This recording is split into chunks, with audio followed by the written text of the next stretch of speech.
احمد اور کھوئی ہوئی بلی کی کہانی۔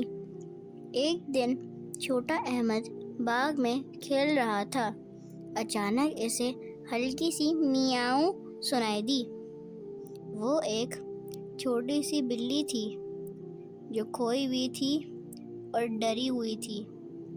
احمد نے بلی کو نرمی سے اٹھایا، اسے دودھ دیا اور آرام کرنے کے لیے نرم جگہ دی۔